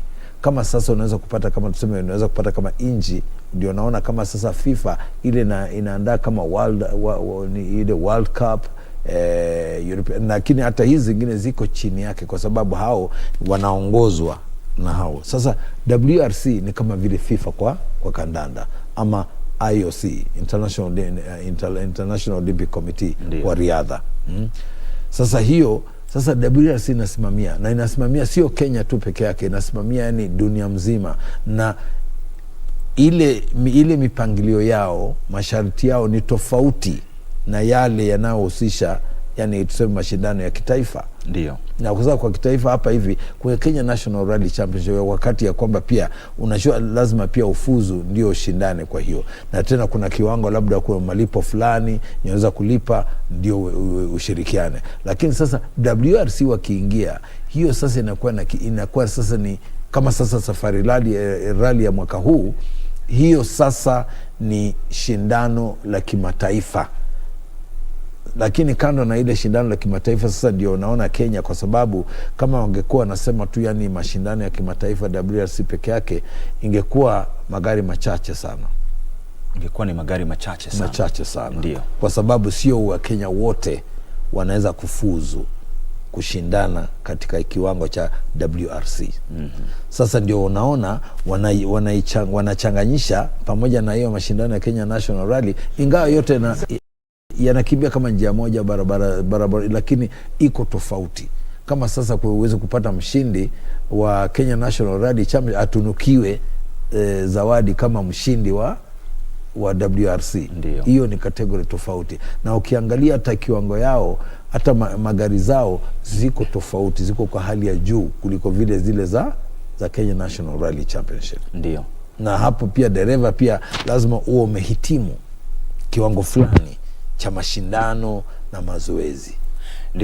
Ndiposa swali nauliza swali kuhusiana na utoke katika kiwango ambacho uko, kwa mfano madereva wa humu nchini. Unahitaji alama zipi, ama unahitaji kushiriki mashindano yapi ndiposa uweze kuwa katika kiwango sawa na kina Sebastian? Kila inji kama vile ninavyosema huwa inaandaa mashindano yao, yani ile ya kinyumbani.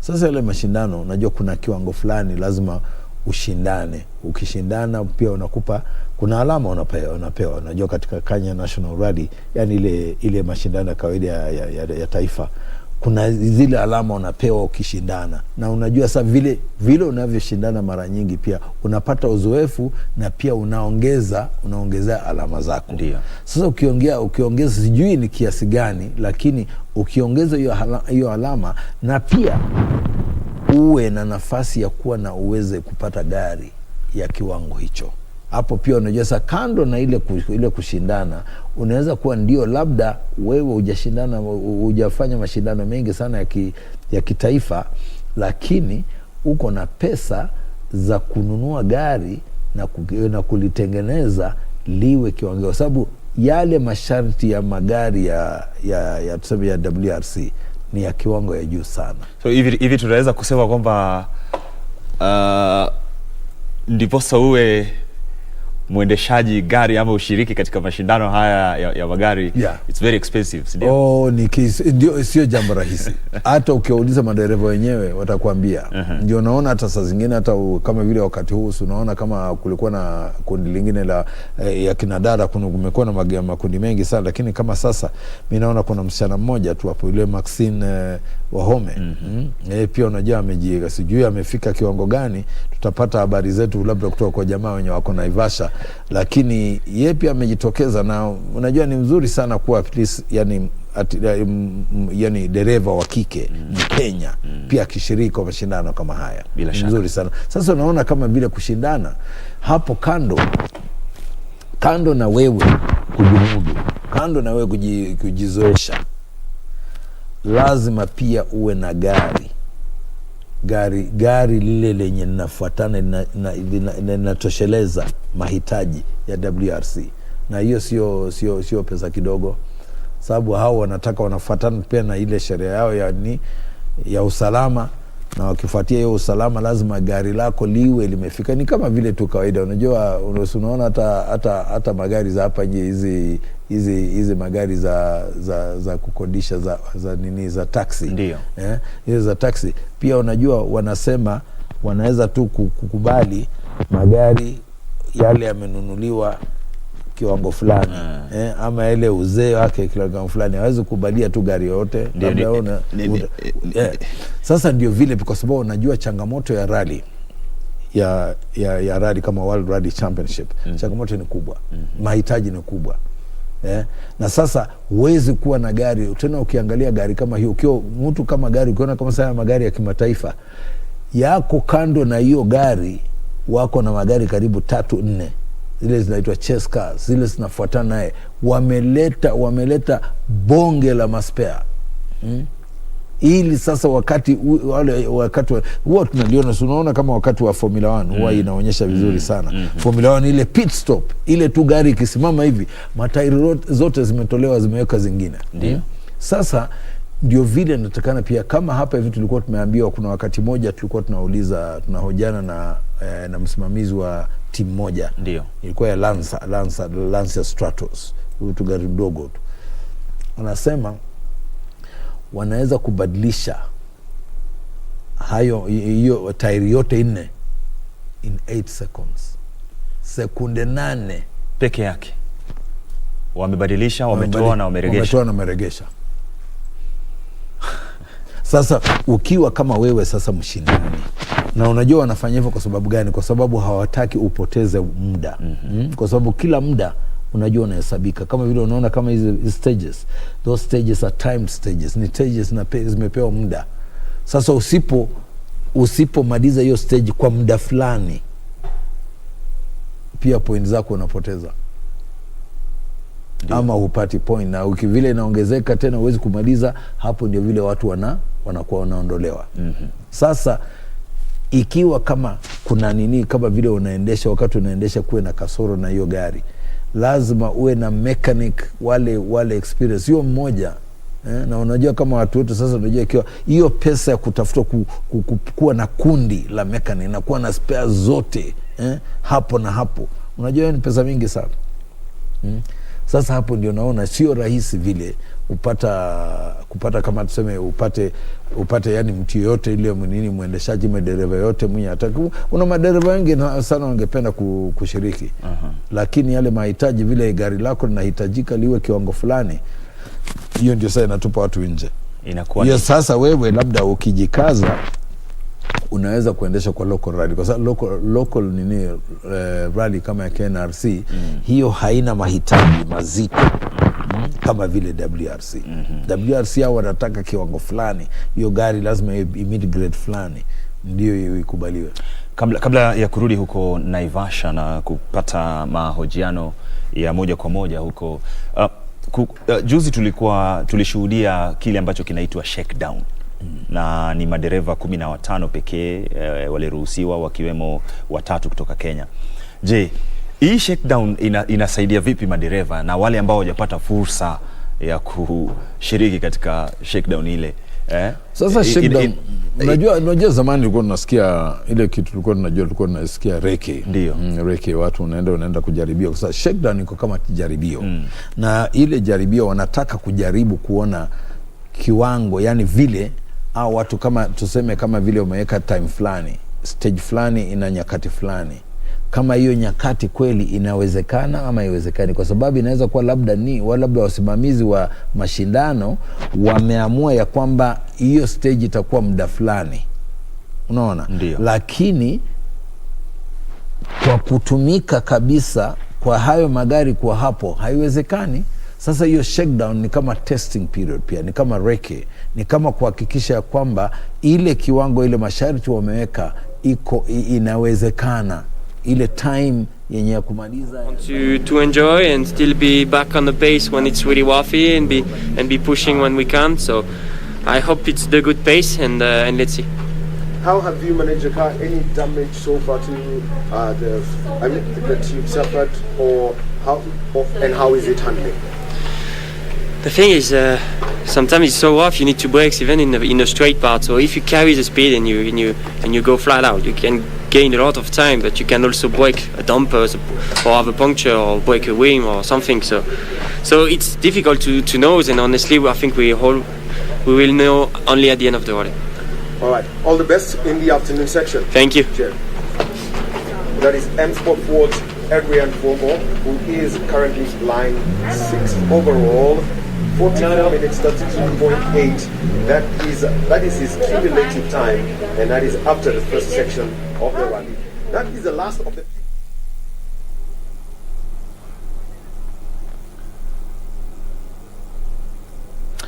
Na ni baadhi tu ya madereva hapo wakitoa mahojiano kabla ya tulikuwa tunazungumzia umuhimu wa hiyo reke ama shakedown. Wale ambao hawajapata fursa ya kushiriki katika shakedown, kuna umuhimu wa shakedown kweli, kwa sababu unapata ni madereva 15 pekee wanashiriki na list yenyewe ina madereva 53. Lakini unajua shakedown hiyo iko kama reke. Sasa hiyo shakedown vile wao wanashiriki ni wale wanachagua sample. Sasa wao madereva wamechaguliwa, wao ndio wanaenda kufanya hiyo reke, lakini hiyo ni hasa kwa mashindano ama kwa waandalizi wale wameandaa yale mashindano, ndio wapate kujua kama kweli ile mpangilio wameweka, ile masharti wameweka inafaa ama haifai. Kwa sababu kwa shakedown pia ndio wanaweza kujua ya kwamba hapa tumesema ya kwamba hawa watumie masaa fulani ama dakika fulani kwenye nafasi hii, lakini vile wamefanya ile testing, ile sample testing during the shakedown, Good afternoon to you. It's already afternoon. You guys are picking forever, man. How are you guys doing? Sasa wakabadilisha hiyo ndio sasa ndio kwa sababu wanaenda kwa mashindano pro. Unaona shakedown ilikuwa nini? Ilikuwa Jumatatu, Jumanne, alafu inafuatwa na nini, alafu ndio sasa real competition ikaja. So hiyo ni kama reckon, kama testing time, so to kind of evaluate like kweli tumesema hapa hii masharti ndio tunatumia, lakini yanawezekana ama haiwezekani. Ngama vile waweza kwenda kwa duka unasema bwana nataka nguo, ukisema hapana kuna changing room hapo hivi. So wewe ukiona tunasema hapana hii size yangu utaenda uvae kushinde. Utaenda uvae kushinde. Ndio. Ndio hivyo sasa. Mtazamaji, shukrani sana kwa kuzidi kuwa nasi katika matangazo haya ya moja kwa moja, na aelezewa kwamba mwenzangu Wahome yuko tayari kabisa kutoka huko Naivasha. Wahome, kama unanipokea basi muda ni wako.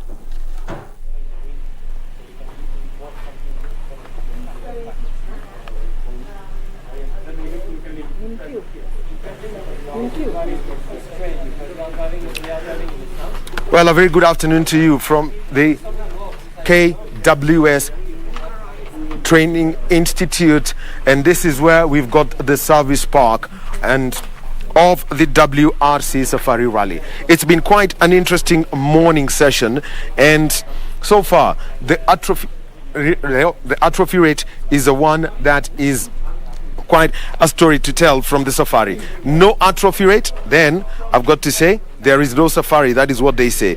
And looking at what's happening, the rally leader so far is Thierry Neuville. He is from Belgium, together with Martin Vijage, and in a Hyundai i20 Coupe WRC car. 42 minutes, 48.9 seconds. Calero Van Pera, driving for Toyota Gazoo Racing. He is second overall, and he driving a Toyota Yaris WRC. 42 minutes, 54.0 seconds. That's where he is at the moment. Oitanak 2019 world champion, driving Yaris, is third overall, 43:15.1 seconds. The next drivers are Takamoto Katsuta, driving a Toyota Yaris.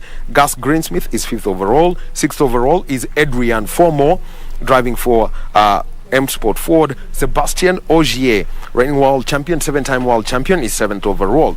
And Onkar Rai is a best placed Kenyan driver. He's driving a VW Golf, and Rai 49 minutes 12.6 seconds. And we shall be speaking to Onkar Rai in just a short while. So let's go through the stage times, and this is starting with SS2, which was Tree Lodge 1. Onkar Rai, he was placed 12th overall, 11 minutes 1.1 seconds. Then the next stage that was there was Kedong. This was 32.68 kilometers, 19 minutes 43.5 seconds. Means it was averaging something in the range of 100 kph. It was considered one of the fastest, but too many rats on it. Then the final stage in section 2 of the rally, this was Oserian 1. Onkar Rai clocking 14 minutes 41.9 seconds, 24 seconds behind stage winner Kala Rovan Pera. So overall, as we speak, Onkar Rai 8th and his cumulative time so far 49 minutes 12.6 seconds. Is 4 minutes 11.8 seconds behind rally leader Thierry Neuville. Now let's also talk about the atrophy rate. Well, the retirements at the safari are there.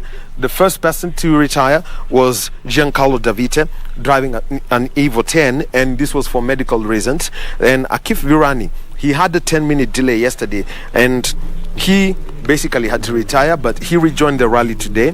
And at the end of it all, just looking at it, he is still in the running. Well, time for us now to talk to the leading Kenyan driver, Onkar. Onkar, the first three stages, some may say this is your home, your favorite hunting ground, being a Nakuru boy. But how did you take Chui, Kedong, and Oserian? Chui and Oserian are actually two new stages that we've never done before. Kedong is a stage, but we've had an unfortunate incident with my brother. Just pray that he's okay, and just. My mind wasn't right for the last stage, but I know he'd want me to carry on, and we're all praying for him. Well, we'll keep praying for your brother too after his role. But now let's talk about how the car is handling, and so far. Car's okay. We had a puncture in Kedong for I think about 10 Ks, but we managed to get to the end with a decent time, and it's very rutted out there, very tricky, a lot of stones, a lot of rocks. Just have to be very careful and use our brains. Well, talking about that, lying 8th overall at the end of section 1, rather section 2 of the rally, what's the feeling and how to, keep it steady? There's still a long way to go, anything can happen. So we're just using our brains, we're going to keep calm and just drive a sensible rally. All right. Thank you. Thank you very much, Uncle. All the best. Thank you. Cheers. And so we've spoken to Onkar Rai. He is the best placed Kenyan driver in this Safari Rally event, and you can hear from him. Well, he's mentioned about his brother who had a role. He's mentioned it. So we hope that Tejvi Rai and Gareth Doe are okay. So talking about the other drivers and WRC3 driver, another one we need to talk about is Daniel Quist from Poland. Daniel Quist from Poland. He's over 14 minutes 54 for the last section, and he is lying in 10th overall. Martin Prokop, he's driving a WRC2 car. And no, for Martin Prokop, it's an interesting scenario. All he needs to do is to make it to the end of the rally. He's the only WRC2 driver here, or as they would call it in WRC language, he is the only P2 driver. So make it to the end of the rally, and he will have the podium alone. I'd like to see him do some acrobatics on that, hopping from 1 to 3. It would be interesting at the mini podium that's going to be here at the service park. So there he is, and together with Yuka, 49 minutes 27.8, he's lying 9th. 10th overall is Danny West of Poland is in the WRC3 class that is currently being led by Onkar Singh Rai. Karan Patel driving a Ford Fiesta, another WRC3 class driver, 53 minutes 29.5 seconds. So there that's the other driver we'll be talking about. We've got Carl Tundo, Akif Virani, who rejoined, and this is on after he had a delay yesterday. He was one of the drivers marked as retired together with Eric Bengi, but they have rejoined the rally. Only Giancarlo Davite did not start the rally. That is why out of the 53 total number of the total number of crews that were there, 53 of them, only 52 started. That's an even number and would have worked for Kasarani SS1. Why not red flagged yesterday? Well, and talking about red flagging stages, if you're a spectator, stick to the zones that have been designated for you. The safety, your safety, and the safety of the drivers is very important to you. Do not stay on the outside of a corner, because if he loses his racing line, then it would be dangerous for you.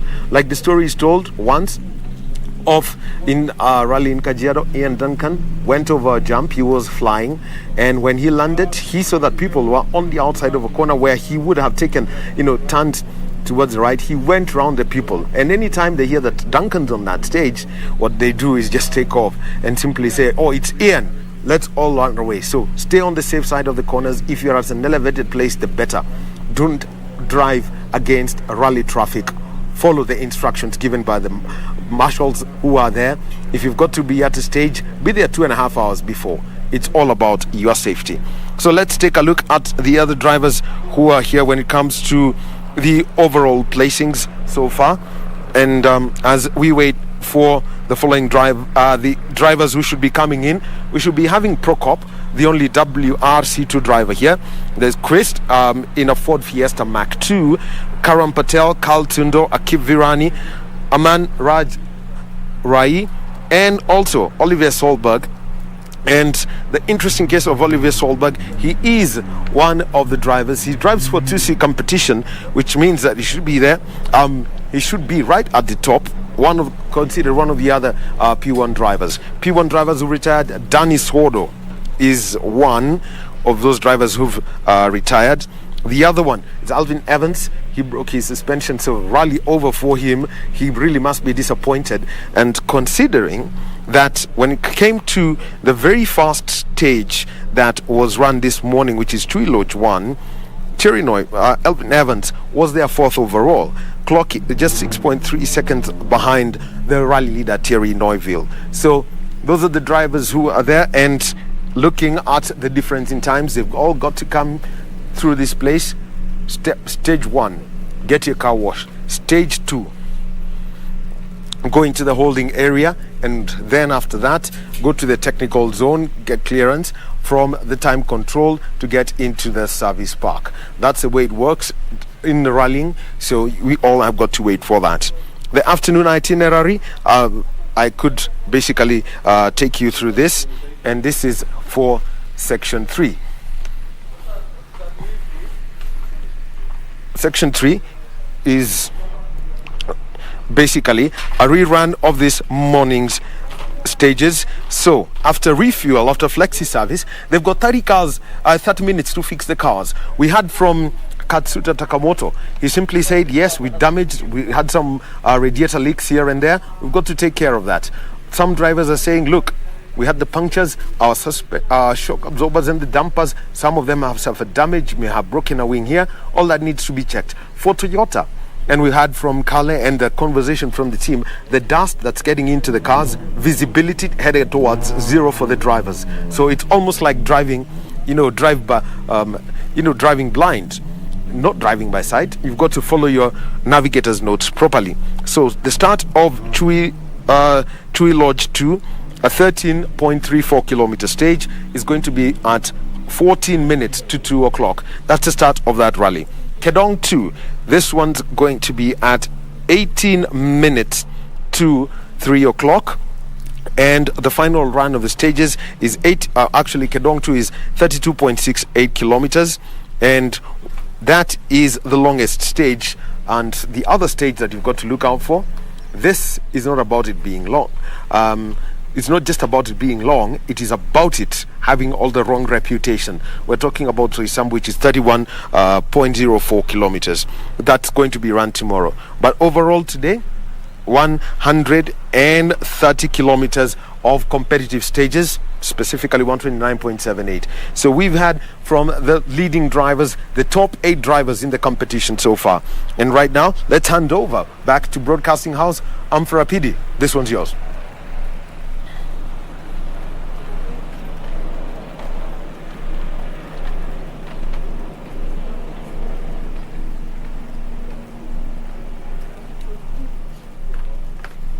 Ni hapa ambapo utapokea matangazo ya moja kwa moja na pia kupata kufahamu ni yapi ambayo yanatokea huko Naivasha wakati WRC mashindano hayo yanaendelea. Naam, tukimalizia tu labda unaona tutarajie nini katika siku hii ya leo? Tayari tushaona baadhi ya madereva akiwemo Tajvir ambao wamejiondoa. Tutarajie nini katika siku hii ya leo?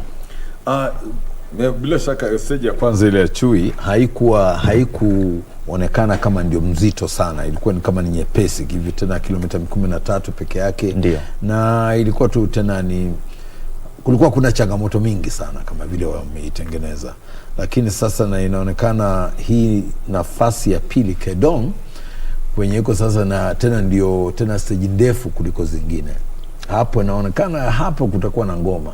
Sababu hata vile Wahome alikuwa anasema ni kwamba kila mtu anatarajia hapa hivi kutakuwa na kizungumti. Na bila shaka hapo hivyo because kilomita 32 68 hiyo nafasi mrefu kweli, na tungependa sana tena jamaa pia watupe hizo mapicha huko. Bila shaka zitakuwa nini, zitakuwa mzito sana. Ndio. Kama ungaona zile za vumbi zile za jana, sasa hapa hivi inaonekana tena wameitengeneza haswa kuwa pia ni kama test. Pia waone vile hiyo magari pia vile inapambana nayo. Sasa bila shaka leo mchana kutakuwa na kivumbi huko. Bila shaka kutakuwa na kivumbi huko.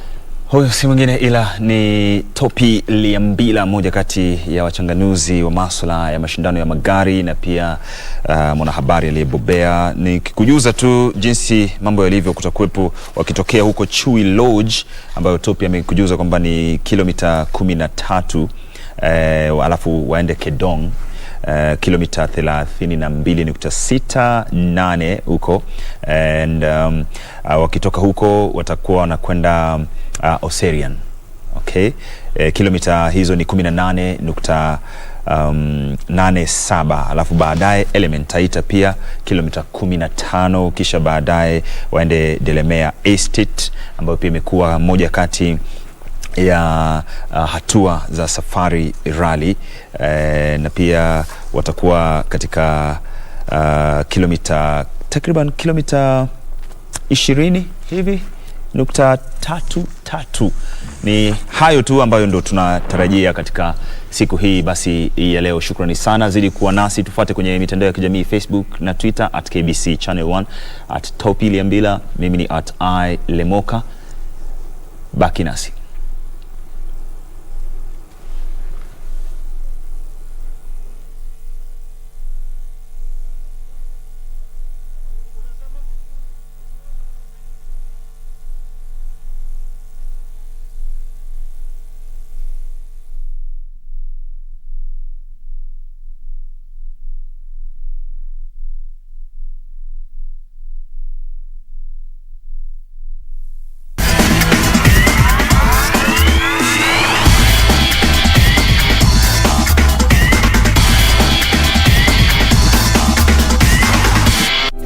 Dear customer, you can now access Kenya Power services fast and easy directly from your mobile phone by dialing *977#. Kenya Power, powering people for better lives.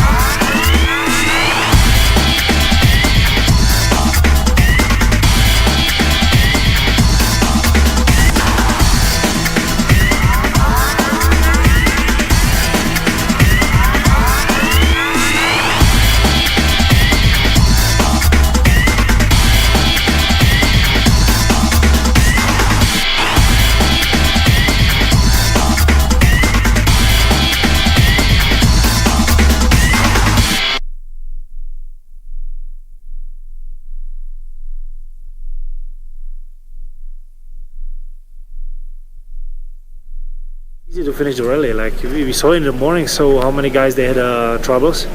So for me, it's trying to survive, but also trying to have some fun, because you don't want to just drive like for shopping. You want to enjoy. So I'm trying to find a compromise between some fun and some safety for my car, because it's really hard for the car, and you have to avoid a lot of difficult sections. So it's not easy. What's the strategy that you may be taking for the second run of the 3 stages that you took this morning? I think everybody is scared what will happen afternoon, because what we saw already in the morning, it was really bad. So I have no idea what we should expect now. So we'll try to make the car a little bit harder for the big holes and try to save as much possible, but it will be tough. Your experience this morning so far overall from from the gravel of Portugal, Italy, and now Kenya? It's completely different. Like for me, it's like Argentina Dakar stages, what I have experience with. So I expect very rough afternoon. So it will be not comparable with Sardinia or Portugal. It will be more rough and very, very tough for the car. Martin Prokop, WRC2 Lone Ranger at the WRC Safari Rally. All the best. Hope to speak to you in the evening. Thank you. I hope so. See you guys. See you guys. Well, you had from Martin Prokop.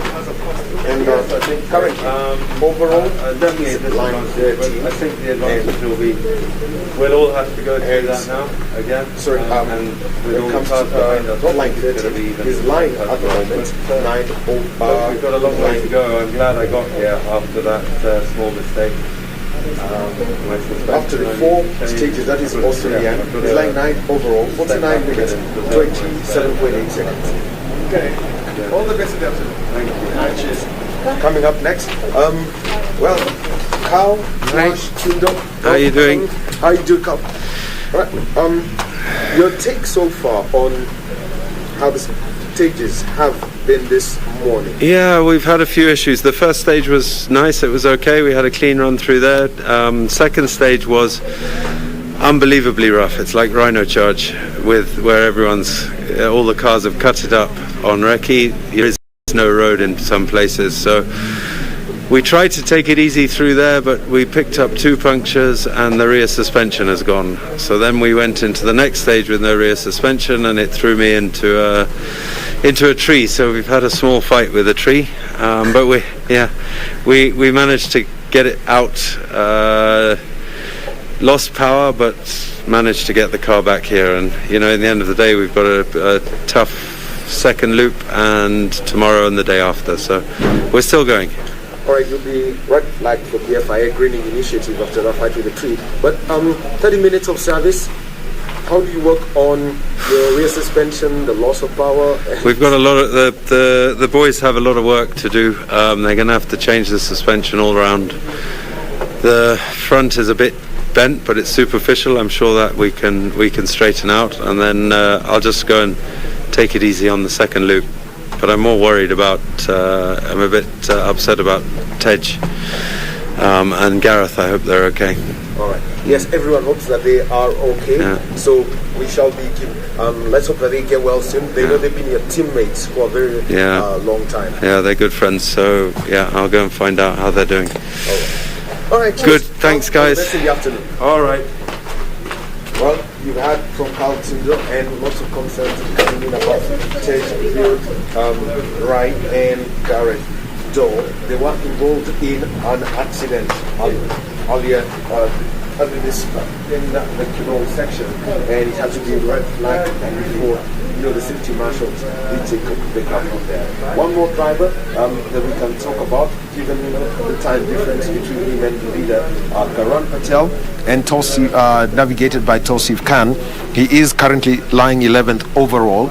He was the best placed Kenyan driver last night, and right now, looking at his stage times so far for Karan Patel, who's in the WRC3 class also.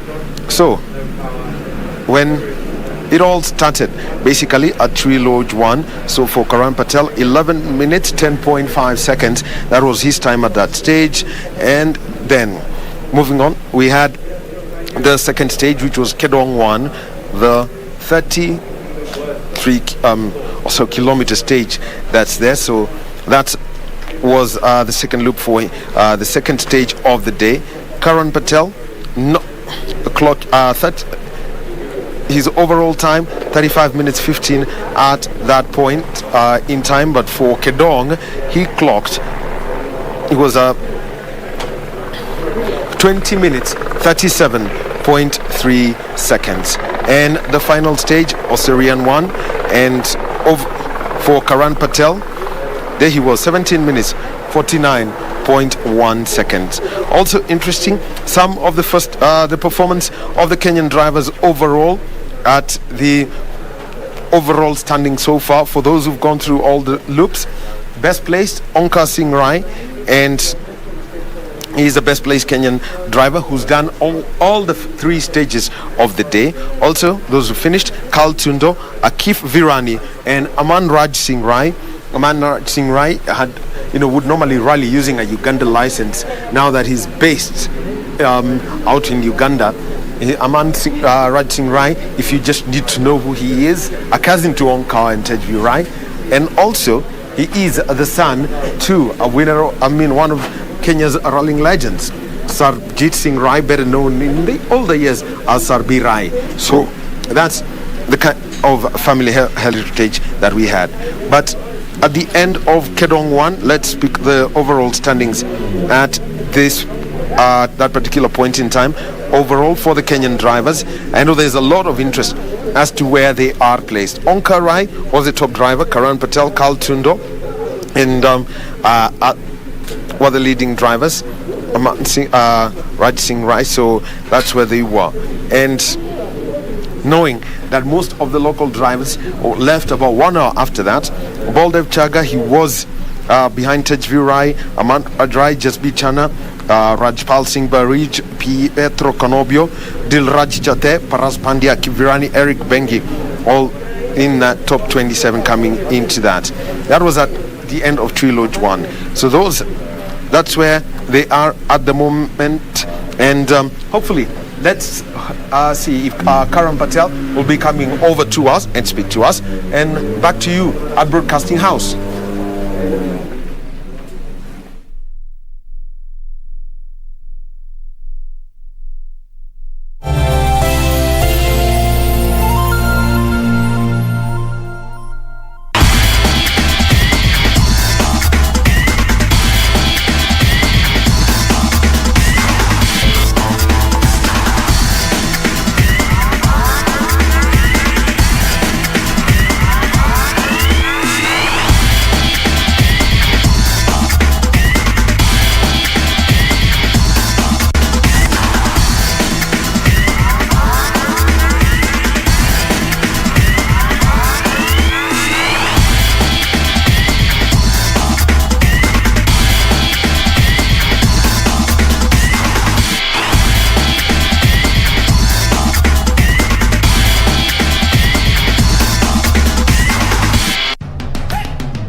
Bwana Motiso, pikipiki yako ndio hii. Uko shoni yangu. Hii pikipiki ni, unakumbuka uniekelea the lowest unique bid yako ilikuwa ngapi? 18 shillings. Na unajua kuendesha hii gari? Kidogo. Haya, kitoko yako shika helmet, kifungu yako, chomoka na mali yako. Kujiunga na QuickBid ni rahisi. Enda kwenye M-Pesa, bonyeza paybill kisha weka business number 4032353. Kwenye account weka kodi ya bidhaa unayotaka na bid yako ya chini zaidi. Kwa mfano TV 16. Kisha weka shilingi 20 tu kama idadi yako. Weka bid yako pia kwenye www.quickbid.co.ke. Kumbuka, bid ya chini zaidi ya kipekee ndio hununua. QuickBid, bidhaa bora kwa bei ya chini.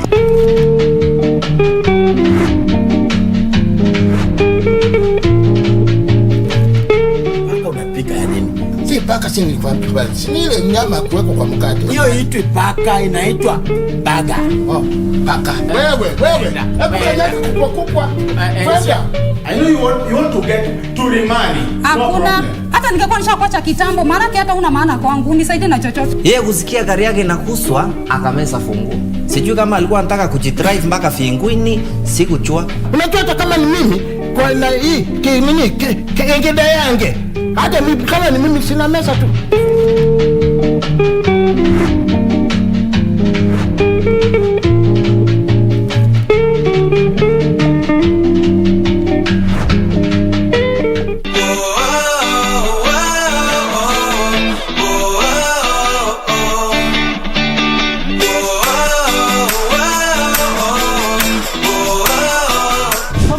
You watched me in front of your screens as I brought you business news. You invited me into your hearts and into your living rooms. And even when I made a career change and started my own business, you were still my biggest supporters. You cheered me on as I shared stories around Africa, making presidents, kings, and queens. It's easier to share stories of success, but I did suffer a great catastrophe. Those are stories that we easily hide under the carpet, but eventually I had to face it. It took me 2 years to find healing and my purpose once again. Sometimes you think you're being broken, but you're actually being broken open. I come back with a different kind of show, one that is raw, and it's not about me and building my career. It is about real, raw stories. We'll be sharing stories from different people, how they went through a devastating experience, how they found their healing, and even their purpose. This is the Cynthia Nyamai Show. It's good to be back.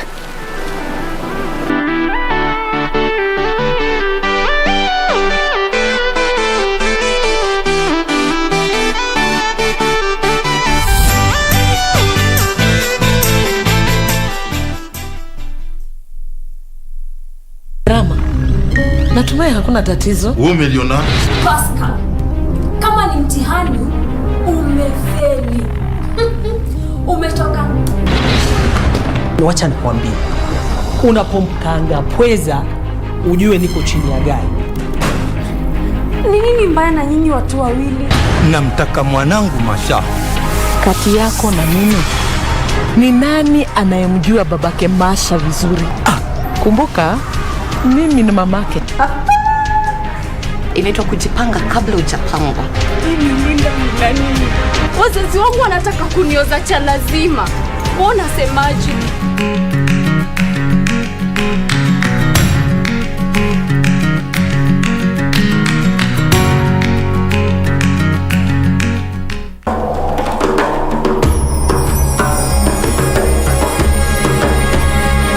Born a slave, forced to hide her origins. Who are you? I am Esther. A Babylonian name. And through love, she became a queen. Forget your name, but never forget you're a Jew. Because in the will of God, the salvation of an entire people depends on the courage of one woman. Rise, Esther, Queen of Persia and Media. Hail to the Queen! The stability of the entire kingdom is in danger.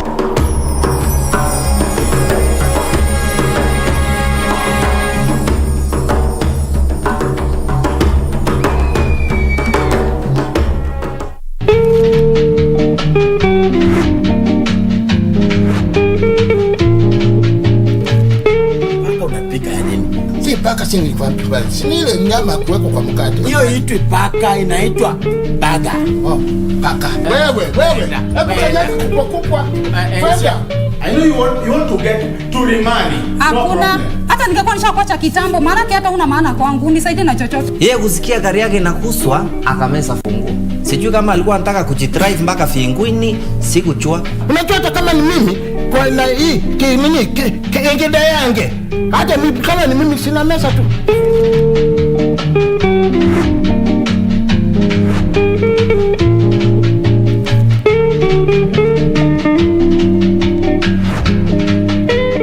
There's music in the air and lots of love in